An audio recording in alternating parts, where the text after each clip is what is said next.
Welcome to the European Forum Alpbach. I'm Klaudia Czerwińska and you're watching TVP World, and it is my absolute pleasure to welcome Meredith Whittaker, who is the president of the Signal Foundation, as my guest today here in the studio. Thank you so much for joining. It's a delight to be here. Thank you. So as the world of tech industry is changing dynamically, I wanted us to focus today on the question of privacy, because the 2/3 of the world are already connected to the internet. And in today's day and age, there is a lot more discussion about what happens to our data and who has access to it.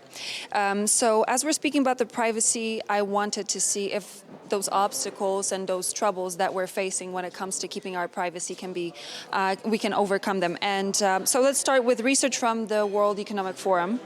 It shows that it's becoming easier for citizens to be monitored, allowing governments to have better access to our data and reach deeper into our lives. So do you think that we're beyond the point of no return when it comes to our privacy being violated? Absolutely not. But we are at a point where I think almost everyone is taking privacy seriously and recognizing that privacy is a fundamental human right for a reason. We can't have democracy, we can't have intimacy, we can't have open conversations about what we need to change in the world to make it better if we can't have a private life, if we can't communicate with each other privately. And there's a reason that those in power often want more and more access to the data about our lives. It makes us very easy to control. I mean, after all, knowledge is power, isn't it? Knowledge is power. There's in a military campaign, what is the first thing you attack? You attack the communications infrastructure, because without communications, there's no strategy, there's no action. So this is very, very fundamental. And I'm actually optimistic, because I think people are waking up a bit to realize just how important this is, and the user numbers for Signal are showing that kind of growth. And why do you think that is, that people are actually waking up to the fact that their privacy is being violated? What are the instances that are pushing the society, the civil society, towards those kind of conclusions? I think there are a number of reasons. One reason is that we've had example after example of data breach, of people's data being weaponized, of people posting things online, of governments going after dissidents and journalists and others based on data they have access to. So it's no longer just a hypothetical. It's no longer theoretical. It is a day-to-day issue that people are feeling closer and closer to home, particularly when we're in an age of such political volatility, where those who once were allies may not be allies, where there's a reconfiguration of the geopolitical order that is in play. I think the ability to communicate privately and the ability to maintain privacy is something that people are recognizing as essential to just living a dignified life. And how do you think, do we have any data to what extent governments could possibly try and use surveillance when it comes to people's private information, when it comes to communications? Well, it's very difficult to get data on that because, of course, they don't publish it. But what we do know is that the largest platform companies are based in the US and in China. You have two poles of the tech ecosystem. Yeah, about 50%, if I'm correct, of databases are in the States, right? I don't actually have that stat, but the infrastructure companies, the cloud companies, are largely based in the US and in China. The information platforms on which a lot of data is collected, so Instagram, TikTok, TikTok is not American, but all the rest are largely based in the US. And then you have other services like your email or enterprise services, document services, and or all others. the apps that you keep on your phone, for all example. the apps you keep on your phone. And all of these collect data, and all of that data can be used to make meaning about you, to say, you're this kind of person, our algorithm says you deserve these kind of resources, our hiring algorithm says that you might not be a good employee, our medical system uses this data to determine that you do or don't get coverage, and so people are recognizing that. So in fact, it's a form of bias. It creates a form of bias. It could create a form of bias. It certainly creates a powerful single point of failure for decisions that are shaping our access to resources and opportunities. And that's often very unaccountable, that these systems are not in the public domain. They are not governed by democratic control. They are not always scrutable. We can't look at them because they're hidden behind corporate secrecy.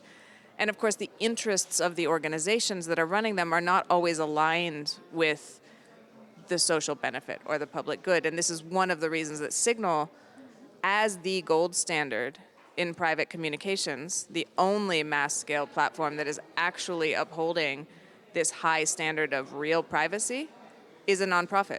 So that takes me to my next question. Please tell us more about how is Signal actually different from other apps for communication that we see such a move of people, such a shift when it comes to users who are choosing Signal instead of other communication channels. Well, I love this question because I bet you do. It lets me talk about one of my favorite subjects, which is, why is Signal different? And I think Signal is different in some sense by what we don't do. We collect as close to no data as possible. We have rewritten the tech stack in a number of different ways to enable a mass communication service that looks and feels and acts like any other, but to do that privately so that none of your data is exposed, so that if you and I are communicating on Signal, Signal doesn't know, the government doesn't know, no one else knows what we are saying or even that we're communicating, because we have written the tech in such a way that it truly upholds that right to privacy. And we're open source. And open source may not mean that much to a lot of viewers, but basically open source means that anyone can look at our code and they don't have to trust me. They don't have to say, oh, Meredith, she seems nice, I'll believe her. No, they can look and verify Fact check, what yes. we say. And so we really want to raise the bar for the entire ecosystem and to say if something is critical infrastructure for communications, for upholding a fundamental human right like privacy, it needs to be verifiable. We need to recognize that this is in the public interest and that in an age of mass surveillance where we've seen so many harms come from the information asymmetry that tech companies and governments are able to precipitate based on these, the way tech is structured now, we need alternatives, and need alternatives that uphold rights without flinching. And that's why I'm so proud to lead Signal. Mm-hmm. But do you think at any point in time, as there is more pressure to do surveillance and to just gather people's data without them actually sometimes realizing, do you think that there might be a push on Signal, there might be pressure put on Signal to try and start collecting data at any point in time? Is that a danger that you could be potentially facing? Well, let me put it this way, not on my watch.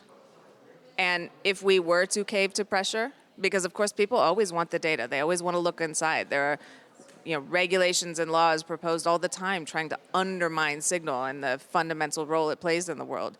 And we consistently say no, no, no.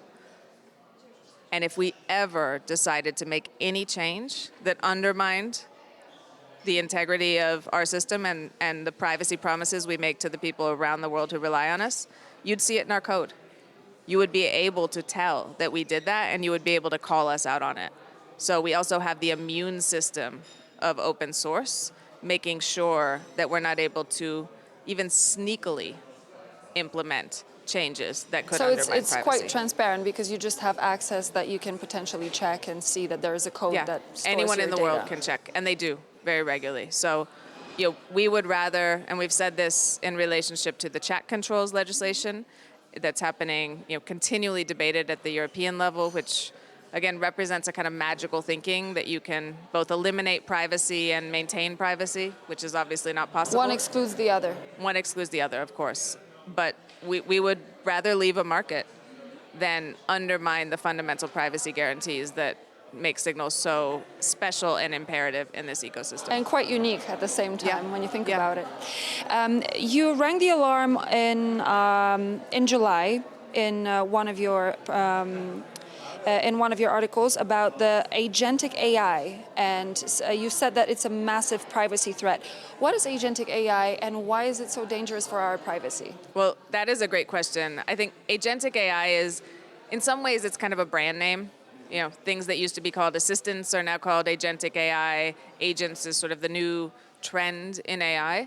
And what it's referring to broadly are AI systems that are often implemented in your operating system, so in your iPhone or Android at a very low level with a lot of permissions. And they are designed to do things on your behalf without asking permission. So they are designed to act autonomously.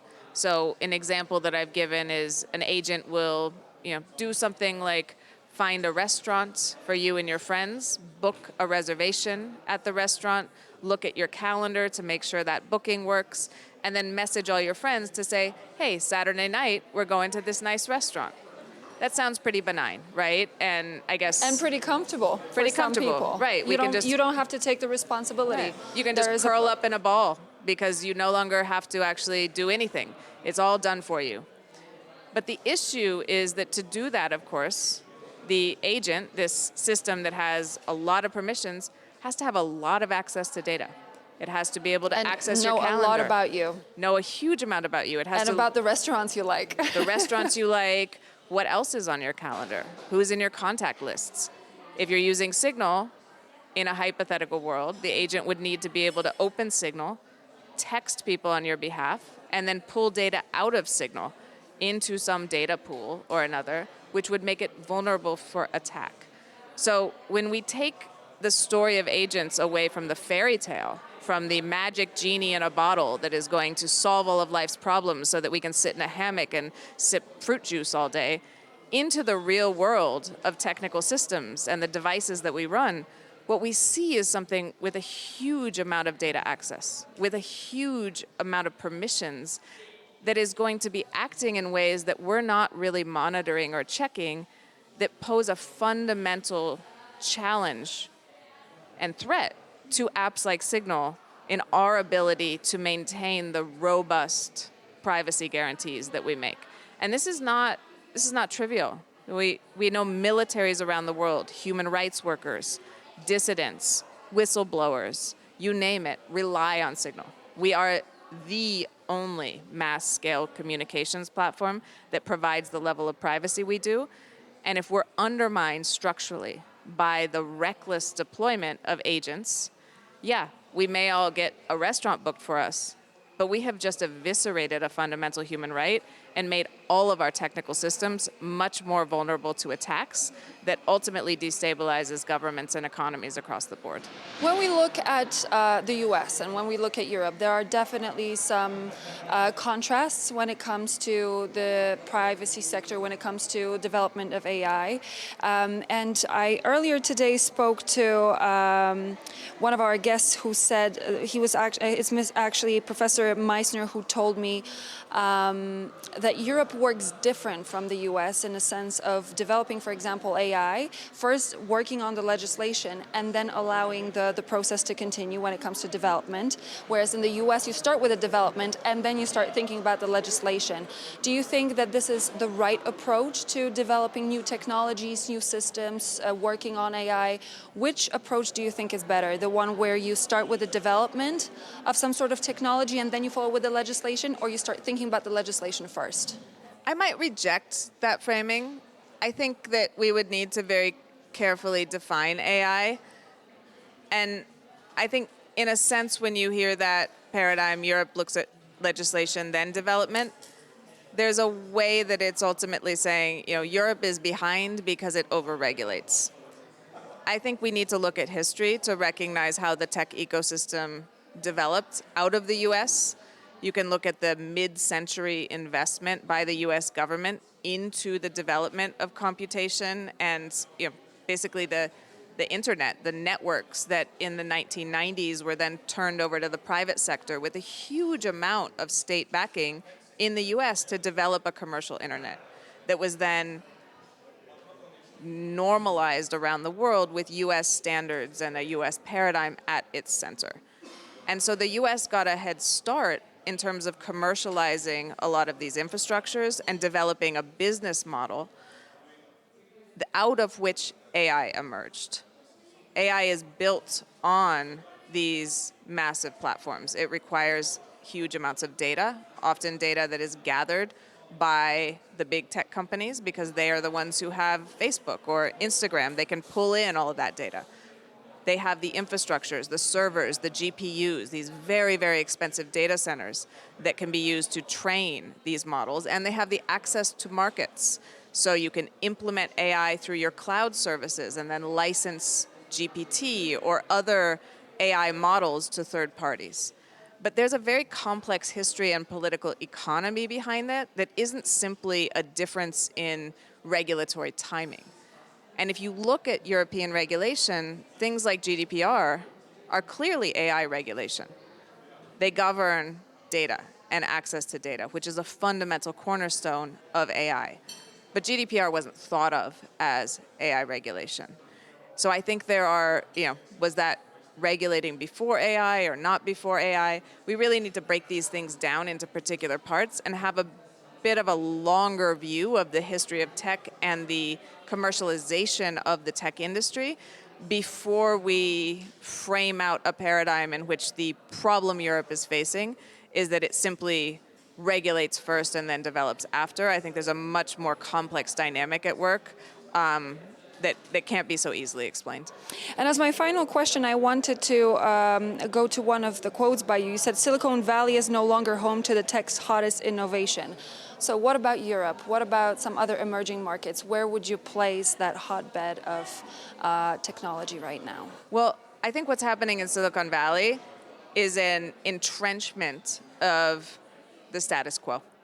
So there's a lot, we have a bigger race right now. There is a race to scale on these AI models, but ultimately there hasn't been a paradigm shift in AI. We are still moving forward with the deep learning approach, and a lot of what we're seeing happen is a concentration of power in the hands of the companies that already have the resources, the data, the chips and the data centers, and the platforms to develop and monetize AI, and then they sell that AI to everyone else.